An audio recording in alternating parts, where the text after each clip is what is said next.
Superspeedway, playing host to the Monster Energy NASCAR Cup Series this weekend. Round 10 happens Sunday afternoon on Fox. It is the Geico 500. And the opening practice for Cup teams happens now. And the biggest storyline so far here at Talladega this weekend has been the weather. Xfinity practice halted earlier today. No rain in the area right now, but so far clean as we hit the track. 52 degrees, a high of 55. It is cool and windy, and we'll continue to follow that chance of precipitation. So Mike Joy, as we said earlier, is en route. We hope he makes it soon. I was just getting ready to call you Mike. In the meantime, I would never call you Mike. In the meantime, I'll set in with Jeff and Daryl. And I'm not sure you really need Mike or I anyway, because the two of you have combined for 10 wins here.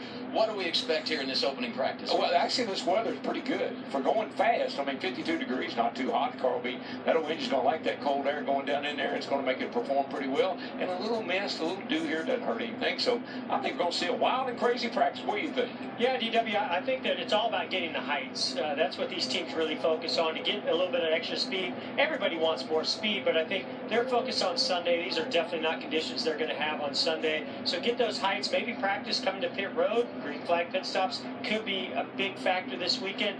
Maybe play that fuel mileage out too if you're going to do some race runs. We saw that become a big factor in Daytona. Absolutely. The other thought process is single car runs qualifying late tomorrow afternoon, or do you want to be in the draft? What's your thought process here? As we see Jimmy Johnson. Well, we know what Jimmy Johnson's going to do. Check it out. They're not going to get anywhere near a draft. Yeah, I think you just, Adam, if you think the weather's going to be a factor, you want to get your car right for the race. And so I think you're going to see some of both. So you see some single car runs, maybe see a bunch of guys go out there and run together to see what they got. I think by watching what happens here, it will tell us a little bit more about the agendas of different organizations, different manufacturers, different teams. As we ride along here with Jamie McMurray, obviously single car run here, he's running up high. I don't know if that's getting his heights right over some of the bumps that are up high, or is this coming to take a qualifying run? But when we see these cars right here on screen roll off, that tells me that's an organized Ford group. Those are all Fords, and they're going to play a strategy play here about, and here's some Chevrolets. So this could be a factor and tell us a little bit of the story of what's going to happen when this race goes green on Sunday. Don't you love it? I mean, they're going a whole bunch of Fords all out at one time. Now look what comes next. Here comes a group of Toyotas. I mean, I like the way these guys have figured this all out long before we did. Go out and run together as a group. I like how you said figure it all out, because I don't know if I'd say those guys had it all figured out in DW and Daytona. That was the perfectly laid out plan that just didn't go as planned when they tried to execute. Well, they had a plan A, they just didn't have a plan B. That was a problem. You know, guys, we had several teams that has a 15-minute penalty to start this practice, and because of the weather, Series Director Richard Buck gave them an option of doing it now or deferring it to next week in Kansas. Now, the teams of Ty Dillon, Danica Patrick, and Kyle Larson, they've elected to go ahead and sit out 15 minutes now. But Kyle Busch, the 18, Corey LaJoie, the 83, they decided to defer. I think the reason the 18 did, they know this is the only opportunity that they'll have to get out there and draft. I don't know if we'll see this in the second practice. And I think, Larry, this is a team decision, an organization decision. Again, this was the team, Joe Gibbs Racing, the Toyotas, that orchestrated a plan to all come early in Daytona and sort of play to when that caution was going to come out in stage one. Obviously, it didn't work out the way they wanted to, because there were some pit road penalties. I think Daniel Suarez had an issue getting on pit road or in his pit stall. So, maybe they still think this is the plan to go with. Let's execute it properly this time. You said pit road penalty. That takes me to Kyle Busch. Different paint scheme this weekend. He could have come here celebrating win number 1 in 2017. Was second on that final pit stop last week in Richmond. The commitment line violation, and ends up outside the top 15. We'll continue to follow his progress. Meanwhile, if you come to Talladega, you got to talk about Dale Jr. Vince, what's their story? Well, that's for sure, Adam. There were about 20 cameras circling the 88 car when it pulled out of the garage here today. This is a tough place to come when you need to catch some good luck. If it weren't for bad luck, Dale Jr. wouldn't have had any luck at all so far this season. So they want to get busy right away with weather threatening in that second practice in question. Look for the 88 to get right out in it, get in the draft, and get some work done here in this initial practice. No, I'm sorry. Well, Vince, it's Plan B for Joey Logano on the 22 team. Thursday, NASCAR announced a penalty for Team Penske's 22, an encumbered wing for Joey Logano, so that won't count for the playoffs. But that put the team in motion of a plan for this weekend and next, with crew chief Todd Gordon suspended. Now, Miles Stanley, the team's engineer, will be calling the shots Friday and Saturday here at Talladega. But calling the race will be veteran Cup crew chief Greg Irwin in the Penske organization right now over on the Xfinity side. And at this juncture for practice, right now you can see they're with their 4 teammates there, the 2 and the 21. They're just trying to do a drag test like what Jeff Gordon documented earlier. Just seeing if the car drags any and making sure everything's good to go because rain in the area. See the Fords working together there, and as Vince was doing his report on Dale Jr., the eyes really tell the story of the mindset of a driver. Well, DW and Adam, we very seldom get to see a shot like this because of the clear shield. It's very overcast, not a lot of sun. Probably won't see that out of Dale Earnhardt Jr. on Sunday, so let's take advantage of this shot right now while we can. And you saw, and here we ride along with Kevin Harvick, but to me, the best restrictor plate racers use that mirror better than anybody. We saw Dale Earnhardt Jr. looking in the mirror more than he was looking out the windshield. Hey, Jeff, one thing I even noticed, his whole head. And, you know, you see Harvick, his head's turned to the left. He's kind of looking to the left. You see, like, Amarola is right here. But Dale Jr. was cocked almost to the right with his head turned to the right. He wasn't even looking to the left. That's how important being behind. See how his head pointed this? Look how long over that way. I mean, he's looking in his mirror a long period of time, and that the reason is what's happening behind you. In many cases, as we see, Dale Earnhardt Jr. is actually leading this group, so he's trying to see, are they getting a run on me? How's that group forming behind me? But to me, what happens behind you is, I think, more important than what happens ahead of you. Obviously, he does too. just by the way he's acting. And now that I see this shot, we pull out a little bit. I actually see Dale Earnhardt Jr. is not just looking at the car Casey Kane behind him. He's looking at this big group of Fords that are coming, and he wants to see what they're doing. How fast they're catching them. Can I latch on in front of that, or do I want to get in behind this? 3 cars and 2 cars, 4 back, 3 back, 2 back. They're all going to be lined up on the bottom here. The other thing is, obviously, handling is not a factor. He's not juking on the wheel. He's just holding that wheel nice and steady.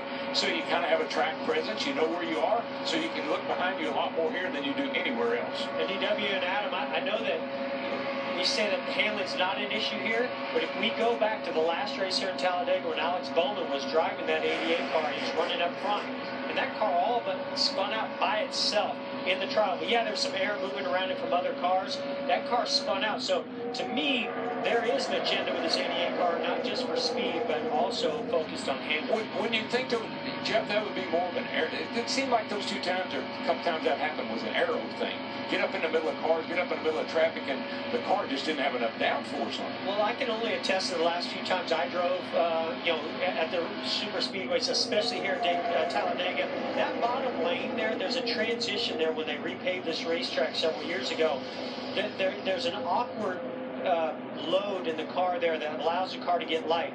Plus, there's some suspension component geometry that the front end's just kind of darty, and that's something Hendrick has been working on a lot, and I hear it from other teams that they have to work on that as well because it takes a lot of the drag out of the car. The car goes faster with that, but it does not handle quite as well. It wants to turn into the corner a little bit too aggressive. Yeah, you'd like a car one way to qualify, but a whole other package to go racing with, something you can get up in there and mix it up and know it's going to stay with you. Well, I think those teams have had plenty of speed. I mean, the Hendrick cars have had plenty of speed. They've had handling issues. So it seemed like they helped it a lot in Daytona, and now I think this is where they're going to find out if they've improved it here at Talladega as well. One common theme early in this practice session, the Fords are fast. Joey Logano has been at the top. Kevin Harvick has been there. We saw Brad Keselowski. Now Clint Bowyer, top of the speed charts at Talladega. And you guys talking about handling. And Jeff, you mentioned off the top about the weather conditions today. You touched on it as well, Darrell. It's cool today, 55 degrees cloudy. It's going to get a lot warmer. Sunshine's going to be out on Sunday. Today is the only practice day. How will weather change this Man, place? we watched Dale Earnhardt Jr. get a huge push right there and go take the outside line. I know he didn't have any helpers when he did that, so now he's going to sort of get left out to dry out here on the outside. But yeah, you're right, Adam. They're definitely weather. The cars won't slide around and handle poorly in these conditions, but you will still be able to get a general direction in what the handling of the car is going to be. See what happens here, because it gets kind of hairy here for a second. Makes a nice run, splits these two cars, goes by a long side board, gets a little side draft, gets a little push. And then Kevin Harvick, teammate of Boyer, comes and picks him up. And I've heard from Dale Earnhardt Jr., one of the things that he does so well with watching him and listening to him on the radio, when he gets a run, when he gets momentum, he tries to take it as far as he can. And sometimes it creates a scenario like this where you fall out all the way to the back. But if you look at his success, that's something that he does so well and has been very successful with, and I think he'll continue that. What's the sense of urgency for Dale this weekend? When you look at the tracks on the schedule, this is no doubt one of his best. And when you look at where he is in the points, and we all know he's retiring at the end of the year, if he's going to make the playoffs, huge opportunity in front of him on Sunday. Is the sense of urgency higher than what it may be at some of the other venues we visit? Oh, well, yeah, his dad has 10 wins here. He has 6. That's 16 wins that the Earnhardts have here at this track. So I look at Daytona and Talladega as the house that the Earnhardts built. And if you want to see something, you let Dale Jr. take the lead here on Sunday, and you watch these grandstands. They go crazy when he goes to the lead. But DW, you know what comes along with getting a winning opportunity. It's not just your previous stats, it's confidence. And I think that Dale Earnhardt Jr. has confidence coming into this race. He was leading the Daytona when that crash happened that took him out.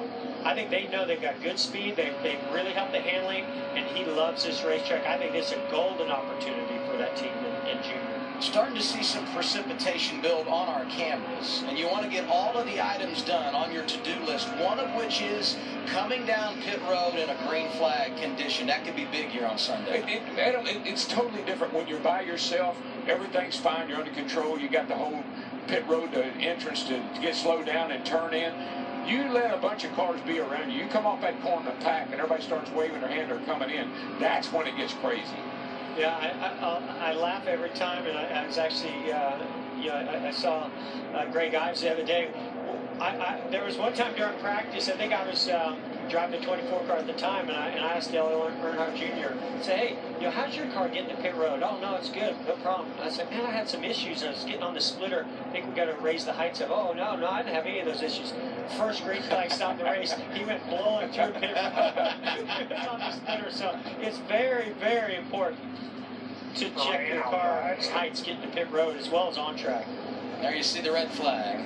There's some rain.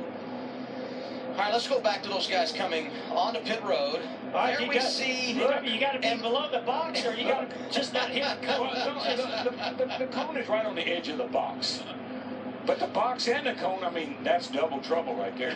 6 drivers nabbed last week at Richmond. Rule change for Bristol and Richmond. You got to have all 4 below the orange box. Didn't happen here today. Danica Patrick coming in under green. Those are tricky conditions. This is also Clint Boyer doing the same thing. Really slick coming into turn 3, trying to get below that box and turns at the entry of pit road. There's Eric Almirola clipping that box. Had to have all 4 tires below the line. This is the one I thought that one was a judgment call, but NASCAR saw different. Look at how close Joey Logano was. Sucker Kyle Busch right over the top of that box.